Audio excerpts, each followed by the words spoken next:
Well, first of all, I'm impatient with rendering, although I can do it. I was a watercolorist for 30 years, and if, Milton Glaser was one of my teachers when I was a student, and the end result of the design project, or in this case the picture, depends on the problem you set up. And if you want to show kinetic energy or something quick and simple, you do it quick and simple. If you have a picture that has 1,000 things in it, then it's going to take you a week to do. Some people just like to do 1,000 things, and so they paint them, or they love to render every hair on a cat. And I can do that if that's what the problem demands. But generally what I'm interested in is getting it out there, getting it quick, and making it fresh. I've been a newspaper illustrator for a long time, and when I was young, at the Times, we had about a 2 or 3 hour deadline, and I spent most of that time trying to think of something to draw, because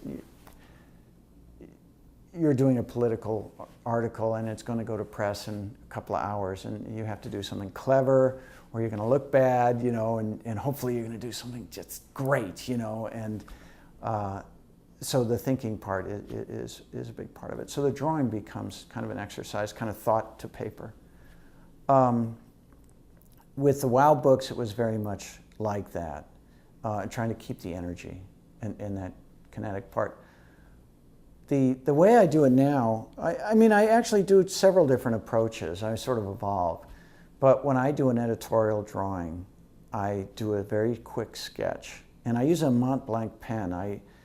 I couldn't afford one today, frankly, but I bought a couple of them back when I was an art student, for $50 or whatever. And they have gold tips, and gold is a soft metal, and you fill it with fountain pen ink and you draw it. It's effortless to draw with. And I do all my sketching with the Mont Blanc, and then I scan it, and then I print out the sketches in blue ink on nice paper. I used to have interns and assistants who would painstakingly trace all of the sketches. But the idea is to draw directly from the sketch. The way comics were done in 2 stages. There would be somebody who would just do all the pencil drawing, and someone would do the inking, because it was a separate technique. So all the pencil drawing was done in blue pencil because the camera couldn't see the blue. And then the inker could see, of course, the blue pencil, and he would ink over the blue pencil, and they'd photograph it, and the camera wouldn't see the blue.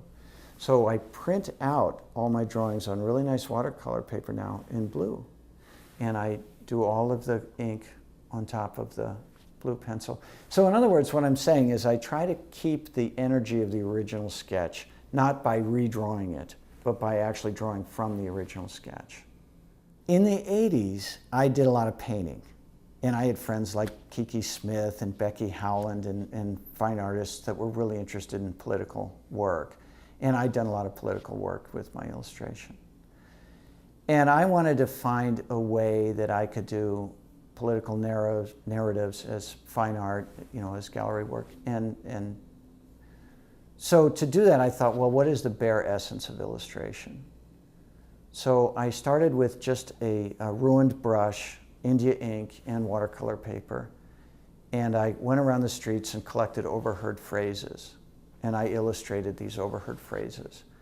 The first one, I was in a taxi, and the guy said, "Why did God make me a cab driver?" And I said, "Walker and Broadway, right side far corner." He said, "Why did God make me a cab driver?" And okay, thanks, buddy. But I thought about that, and that was my first one. And then there was some drunk lurching in the street, and somebody yells, "Learn to live, fella."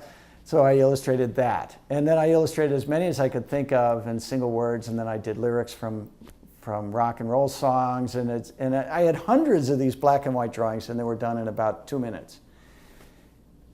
Anyway, when Bill Gates wanted to start an online magazine, Slate, he hired looted Newsweek and Time Magazine, and he got Mike Kinsley as editor. Patricia Bradbury, he brought her in from Newsweek. And Patricia had seen these drawings I had done, and she thought that they would be perfect for the nascent internet, because they would download black and white. She knew I could deliver on deadline. So I started working for Slate doing these simple black and white drawings, just brush and ink on watercolor paper. And that's how that style evolved. And eventually I went to Bill Gates, not directly, and said, can I have a raise? And they said, can you work in color? So I said, okay. So I started adding color to the black and white drawings digitally. And eventually the magazines, you know, started asking for that over my watercolor style. And so that is how that grew out.